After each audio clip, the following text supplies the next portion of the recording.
Rights Commission, and human rights is an issue everywhere, but sometimes it gets all the news. You see it on the news every day, and sometimes it doesn't get any attention or any news. And so I think briefings like this help bring to light things that are not being reported enough. In this case, human rights violations and violence against religious minorities like Hindus in Bangladesh. We see the faces and the names here of victims of it. And the reality is there's an election in 3 days, and one political group is not allowed to participate. I think that's the reality. And in other cases, we're seeing instances of voter suppression of minority groups, and then we see actual violence. And so, we want to certainly do a good job as Americans here in the U.S. when it comes to human rights. We're not perfect, but we also want our friends and allies and all countries around the world to, at least meet a certain standard, which is to treat people equally regardless of their religion, their race, their background, their culture, their identity, their ethnicity. And so this is so important to be able to discuss these issues in the open and to bring attention to things that are not getting reported enough. So thank you all for being here, and I look forward to the discussion. Thank you so much. I wish I could be here under better circumstances. Look, U.S. diplomats like to whitewash rock. And the fact of the matter is what's happening in Bangladesh can't be whitewashed. Religious freedom is always the canary in the coal mine, whether it's with regard to a country like Bangladesh or Ukraine, Russia, China, the Islamic Republic of Iran. We can put whatever patina we want, talking about reform, talking about change, talking about democracy. But how a country treats its religious minorities is a better metric than anything else to show whether or not our efforts at describing reform are substantive or wishful thinking. Now, when it comes to Bangladesh itself and what it's facing, look, the problem with Islamist parties are they are exclusionary. Afghanistan, in which I spent a lot of time, prior to the Taliban's takeover, was technically an Islamic republic. But the Taliban refused to participate with other parties there simply because they wanted what they would call an Islamic emirate. What's the difference between an Islamic republic and an Islamic emirate? The difference is, in a republic, people are allowed to vote for the government. In an emirate, like the Taliban wanted, they didn't believe that religious leaders should be subjected to something as mundane as public accountability to people who might not subscribe to the same views which they do. Hi everyone, thank you so much for being here today for a really important and historic congressional briefing ahead of a absolutely relevant and hallmark, honestly, of an election that is unfortunately had a very good result. But I'm here today to send a message. I want to address, first of all, members of Congress, individuals who are with congressional offices, distinguished guests and friends. Thank you for the privilege of being here today. I want to begin with the truth that should guide every democracy, every alliance, and every foreign policy decision that claims the mantle of moral leadership. Peace is not just the absence of conflict. Peace is an environment that allows everyone to flourish, regardless of religion, race, creed, or the social markers that have for far too long been used as dividers. And this message is never more relevant than today, because in Bangladesh, as you know, the very definition of peace is being tested in real time. On February 12th, Bangladesh is scheduled to hold a national election, which is why we're here today.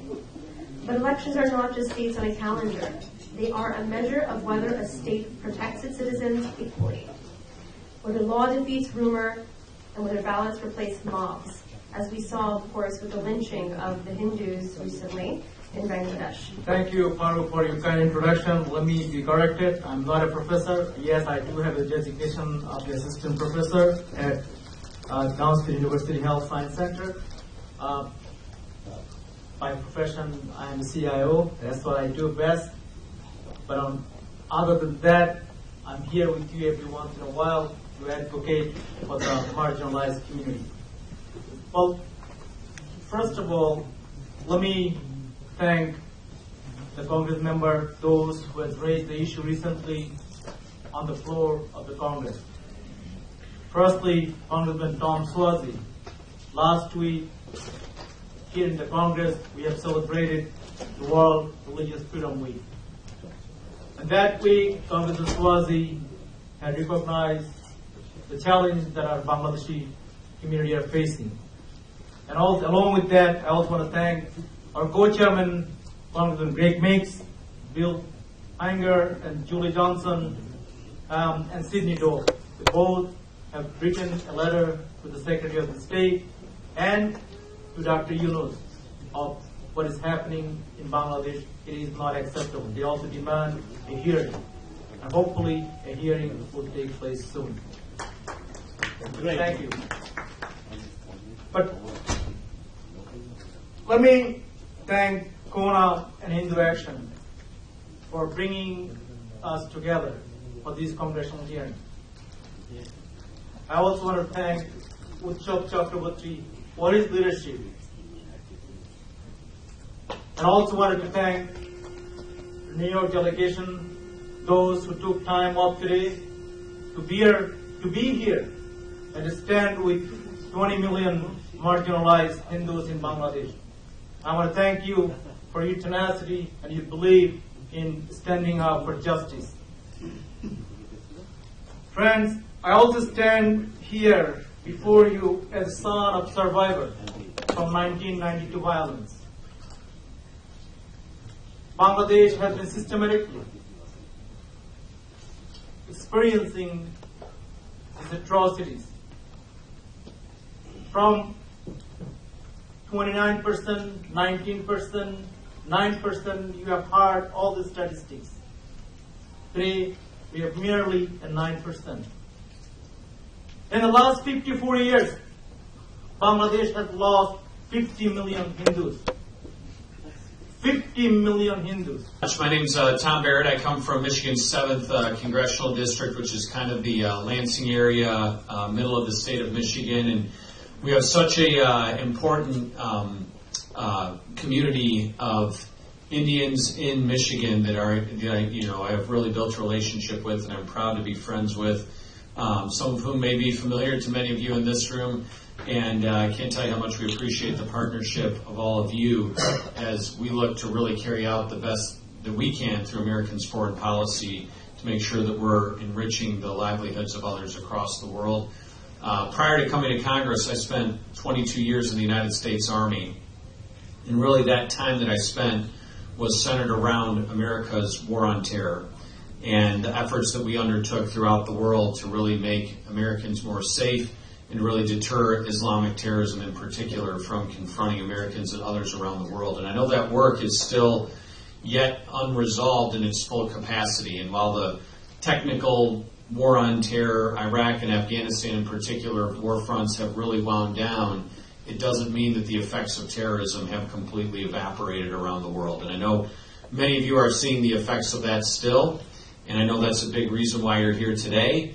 And I really encourage you to continue to raise that advocacy with your own members of Congress, with others that you're interacting with here in our nation's capital as you spend your time here doing that. So I really appreciate the awareness that you're raising, the memorials that you've set up for people to bring about a change and a shift in policy to hopefully encourage better outcomes for everyone. So thank you for allowing me to be here today and spend a little bit of time with you. I deeply appreciate that.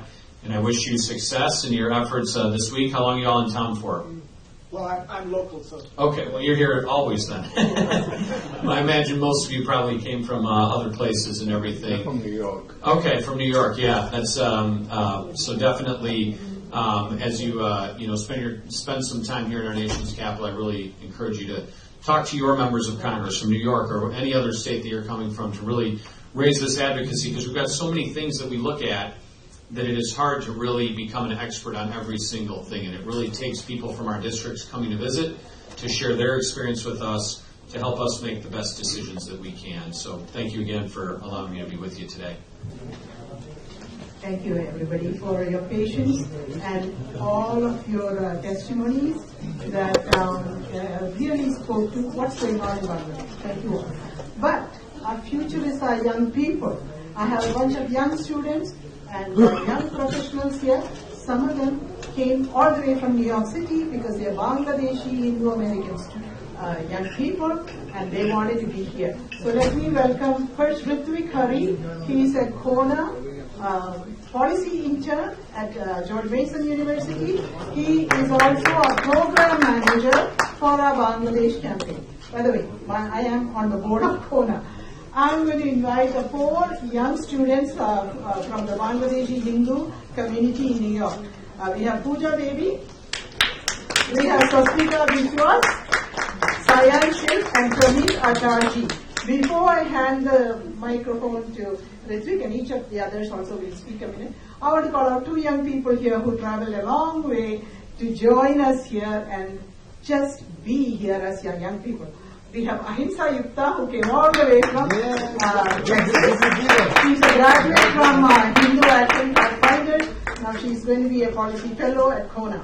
And we have Bhavana Akula. She traveled from UPenn, Pennsylvania. I want to let you know, this is what our young people can do.